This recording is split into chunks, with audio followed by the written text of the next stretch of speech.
मैं सर्वशक्तिमान परमात्मा के अस्तित्व को मानने से इनकार करता हूं। मैं नास्तिक इसलिए नहीं बना कि मैं अभिमानी हूं, पाखंडी या निरर्थक हूं। मैं ना तो किसी का अवतार हूं, ना ईश्वर का दूत, और ना ही खुद परमात्मा। मैं अपना जीवन एक मकसद के लिए न्योछावर करने जा रहा हूं, और इससे बड़ा आश्वासन भला क्या हो सकता है। ईश्वर में विश्वास रखने वाला एक हिंदू पुनर्जन्म में एक राजा बनने की आशा कर सकता है। एक मुसलमान या एक ईसाई को स्वर्ग में भोग विलास पाने की इच्छा हो सकती है। उसे अपने कष्ट और कुर्बानियों के बदले पुरस्कृत होने की कामना हो सकती है। लेकिन मुझे क्या आशा करनी चाहिए? मैं जानता हूं कि जिस पल रस्सी का फंदा मेरे गले में लगेगा और मेरे पैरों के नीचे से तख्ता हटेगा, वो मेरा अंतिम क्षण होगा।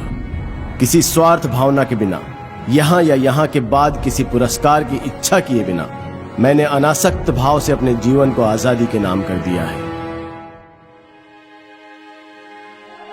हमारे पूर्वजों को जरूर किसी सर्वशक्तिमान में आस्था रही होगी कि उस विश्वास के सच या उस परमात्मा के अस्तित्व को जो भी चुनौती देता है, उसे काफिर या पाखंडी कहा जाता है।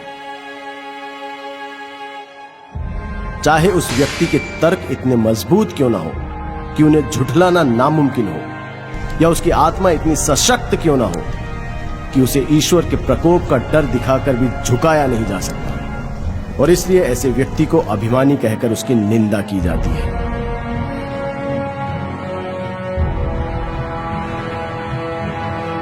मैं घमंड की वजह से नास्तिक नहीं बना। ईश्वर पर मेरे अविश्वास ने आज सभी परिस्थितियों को मेरे प्रतिकूल बना दिया है, और ये स्थिति और भी ज्यादा बिगड़ सकती है। जरा सा अध्यात्म इस स्थिति को काव्यात्मक मोड़ दे सकता है। लेकिन अपने अंत से मिलने के लिए मैं कोई तर्क नहीं देना चाहता। मैं यथार्थवादी व्यक्ति हूं।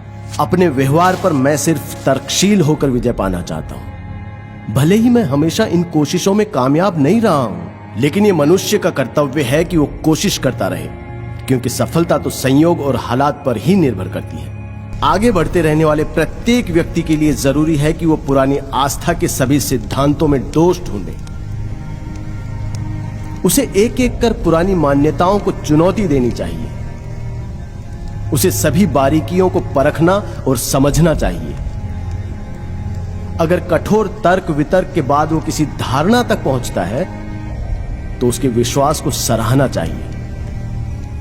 उसके तर्कों को गलत या झूठा भी समझा जा सकता है, पर संभव है कि उसे सही ठहराया जाएगा, क्योंकि तर्क ही जीवन का मार्गदर्शक है।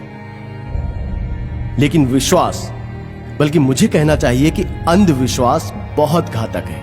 वो एक व्यक्ति की सोच समझ की शक्ति को मिटा देता है और उसे सुधार विरोधी बना देता है।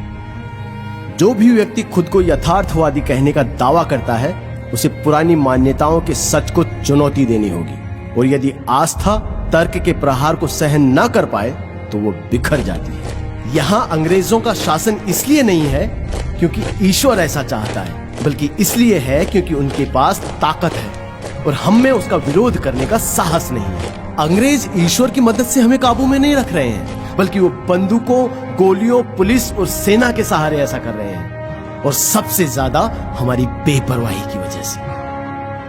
मेरे एक दोस्त ने मुझसे प्रार्थना करने को कहा।